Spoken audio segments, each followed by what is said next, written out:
kapatawaran. At para sa akin, kung yung ginawa niya kay Pangulong Duterte na chairman ng PDP walang kapatawaran ang ginawa ni Torre, mga kababayan. Well, ginawa na niya yun siguro patawarin na natin siya. Ayaw. Bakit natin patatawarin, mga kababayan, kung unang-una hindi humihingi ng patawad? Hindi man lang nag-sorry. Patatawarin lang ng ganyan-ganyan? No way. Kung hihingi ng sorry, hindi papatawarin. Pero, kailangan pa rin niyang harapin ang pananagutan, mga kababayan. Huwag niyong patawarin, mga kababayan, yung hindi nang hihingi ng sorry. Dahil uulitin na naman yan. Kung patatawarin mo lang, mga taong iyan, mga kababayan, doon na sa huli. Huling hininga. At least. Pero ura-urada.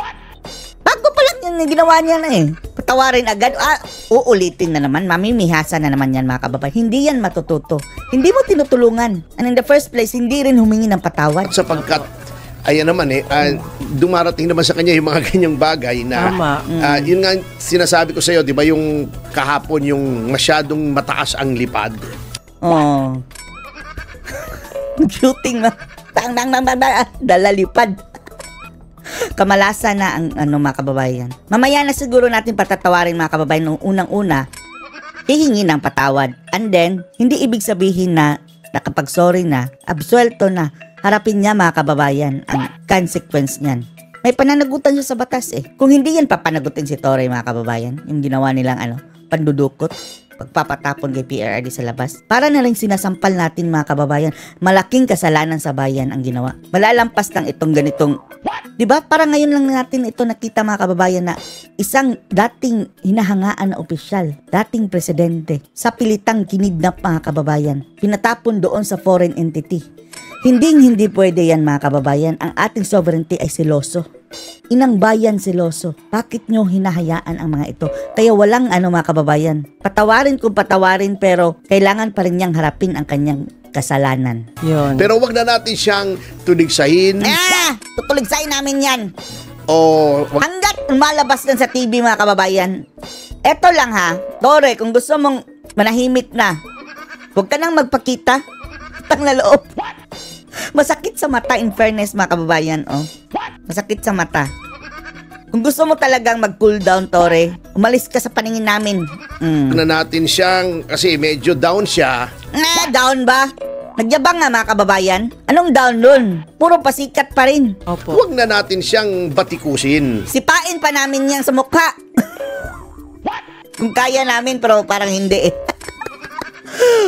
Wala hindi lulusot ang aming paa sa TV, mga kababayan. Pero nabasag ng isang TV namin dahil nasipa namin. Hayaan nyo na yan. Ayaw. Nagsasalot pa rin, mga kababayan. Yan ang laman na lang ng ating telebisyon ngayon. Diyos ko. Okay lang sana kung ang gandang ang ganda katulad ni Diwata. Sabi niya, sama ng loob. Wala naman ako sama ng loob, pero mayroon, mga kababayan, sama ng itsura. Huwag muna nating patawarin kapagkat malaki ang kasalanan din ay yung mga gumawa ng flood control scam. Yan, sila pareho lang yan. Sama-samang babanag mo. Nakakatakot dyan, ang dami ng diversionary tactic at baka malimutan. Huwag po nating kalilimutan. Hanggat andyan si Marcoleta, mga kababayan, hindi yan makakalimutan yan. Hindi yan bibitawan ni Marcoleta. Ang sabi niya, antayin niyo ako sa September 1. Mayroon akong taktika para swiping na talaga, mga kababayan. Hindi na tatagal ng tatagal. Direct to the point. Yang investigasyon na yan. At sana nga po, lumabas na ang katotohanan. Unang-una, ito nga po ang nangyayari. Bakit ba? Ano bang meron? Itong mga kaanib sa mababang kapulungan na walang gustong pumangalan sa kanila. Di ba? Nag-privilege speech na si Senator Panfilo Lacson. May iba siyang sinabi pero mga maliliit mga butiki pa, mga kababayan, pero yung mga buhayang malalaki. Bago sinabi pa niya, may 67 na siyang bilang ng mga kongresista. Contractors daw, mga kababayan, kongresistang contractors. 67. Name at least 5. Pero ni isa, wala, di ba? Walang pinangalanan. Na sangkot dito sa flood control. Wow, dami nun. Ayaw naman yung bigay ang pangalan. Paano yun, sir, pag gano'n? Si Isko Moreno, ganun Ay, din. nako, Sa Maynila Manbong. daw, may 14 billion. Wow. Na Oh, pero at least si Mayor, no? Si Isko, mga kababayan, si Chua. Oh, Chua. Talagang binabakbakan na niya. flood control. Pero itong Maynila ang isa sa pinakalubog Lubog sa baha kapag bumabagyo. Tama. Actually, alam nyo, noong termino namin ni Mayor Lim, 1992 to 98, ako'y nasa City Hall ng Maynila Opo. bilang Special Ako'y Legal nasa Counsel to the Malate. Mayor. May namatay pa dyan sa Lagos Nilad. Oo, dahil sa baha.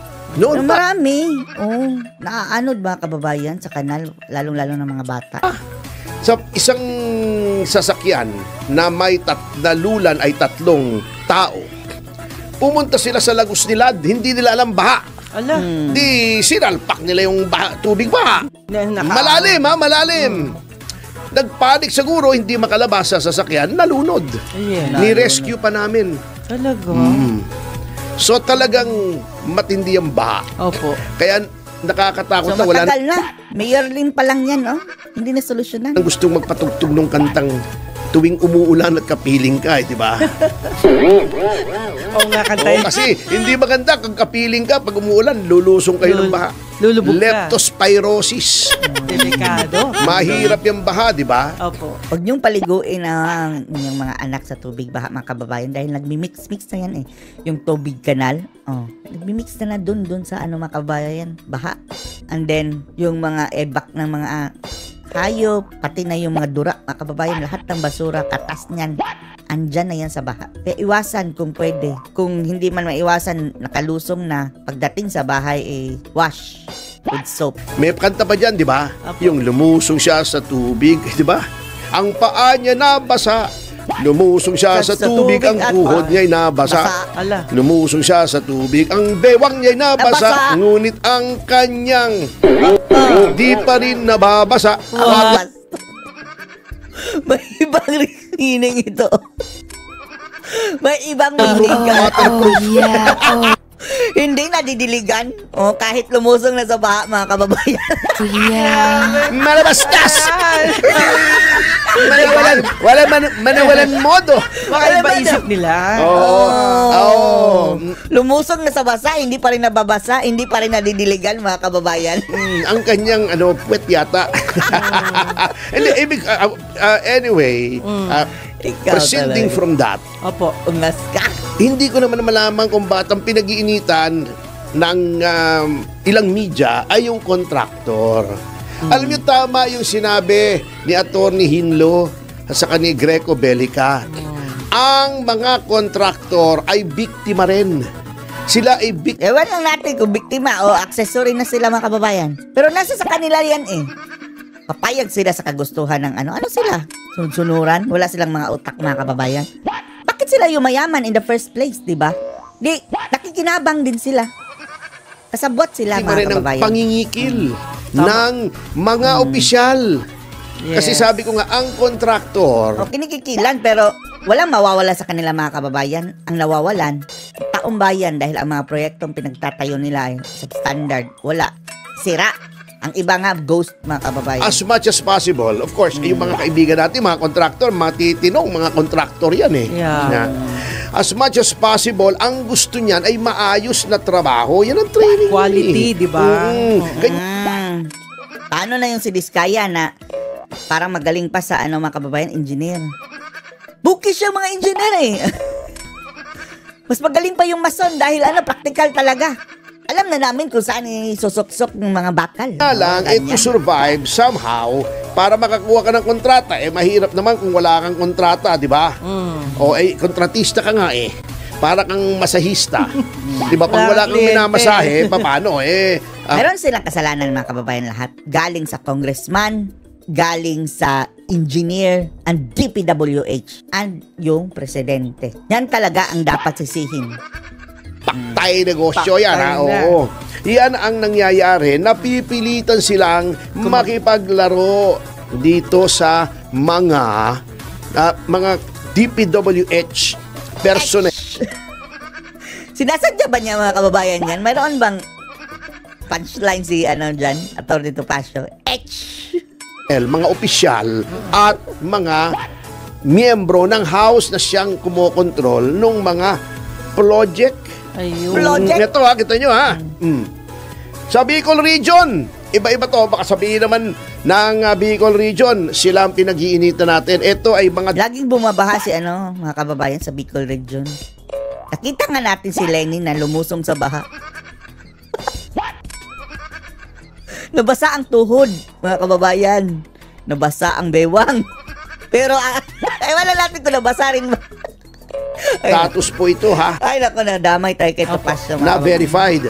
Sa Camarines Sur, ayon sa datos na makukuha sa DPWH as of May 31, 2024 pa, baka nadagdagan na are. 25 na, more than a year. Yes. Sa unang distrito na ang congressman ay si Tsuyoshi Anthony Horibata. Horibata? Hapon yan. O parang Hapon. ay nako, napakalaki, bakero ni! Ay, dami tayo. Horibata? Eto, nung 2023 ay 1.790 billion. Wow, Yan. Ito mga kababayan, bilyones na ang mga kababayan. Pinag-uusapan. Second district, ang congressman pa noon, ngayon ay gobernador na, ay si El Rey Villafuerte, medyo hindi naman ganun kalaki. 512 million. Malaki pa rin yan. Sa third district, Ang importante yung mga kababayan, maliit man o malaki, gaano man kaliit, dapat mayroong makikitang talagang proyekto na napakapakinabangan. Hindi lang yung for the sake na maitayo lang mga kababayan, bubuhusan mo, tapos yung lupa mga kababayan, papalitadahan ng simento. Ginawa ng coating mga kababayan para lang sabihin mayroong ginawa. kay Bordado, 483 million. Sa 4th District, Arnie Fuentebella, 382 million. 5th District, Migs Villafuerte, anak ito ni Governor, 1.784 billion na pinag-uusapan dito. Ayun ang sinasabi ko, di ba?